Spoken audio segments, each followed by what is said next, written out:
கர்த்தருக்கு ஸ்தோத்திரம்.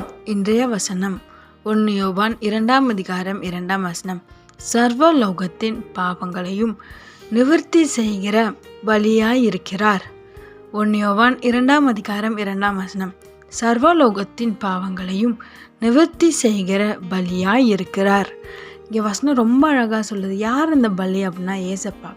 இந்த உலகத்தில் இருக்க எல்லாரோட பாவங்களை மன்னிக்கிற, பாவங்களை ஏற்றுக்கொண்டு பலியான தெய்வம் தான் இயேசு. ஆமென். நம்மளுடைய பாவங்களுக்காக அவர் அவ்வளோ கஷ்டப்பட்ட நிவர்த்தி செய்கிற பலி.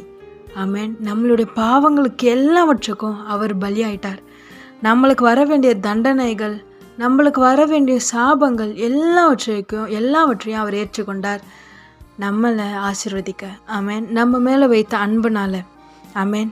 சர்வலோகத்தின் பாவங்களை இப்போ நினைக்கிறீங்களா, இவ்வளோ பெரிய பாவி, யாருக்கும் தெரியாமல் நான் இவ்வளோ பெரிய பாவம் பண்ணிட்டேன், ஏசப்பா என்னை மன்னிப்பாரா? இல்லை நான் இந்த பாவத்தை விடணும்னு நினைக்கிறேனே, விடாமல் அதை தொடர்ந்து செஞ்சுட்டே இருக்கேனே, ஏசப்பா என்னை மன்னிப்பாரா? ஏசப்பா விட்டு நான் ரொம்ப தூரம் போயிட்டேனே, ஏசப்பா என்னை மன்னிப்பாரா அப்படின்னு நீங்கள் கேட்குறீங்களே. வசனம் சொல்லுது, சர்வலோகத்தின் பாவங்களை. ஆமென். உங்கள் பாவங்களை ஏசப்பா மன்னிக்க வல்லவர்.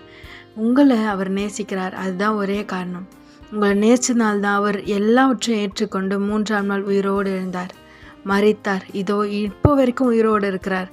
மனம் திரும்புவீங்களா? ஏசப்பா கிட்ட சொல்லுங்க, ஏசப்பா என் பாவத்தை மன்னிச்சிடுங்க, என் பாவத்தை மன்னித்து புது மனுஷனா என்னை மாற்றுங்க. நீங்கள் கேட்கும்போது நிச்சயமாக ஏசப்பா புது ஆரம்பத்தை தந்து ஆசீர்வதிப்பார். ஏன்னா அவர் நம்மளுக்கு யாவையும் செய்து முடித்தார். பயப்படாதீங்க, கலங்காதீங்க. புது ஆரம்பத்தை ஏசப்பா உங்களுக்காய் தந்து ஆசீர்வதிப்பார். ஆமென்.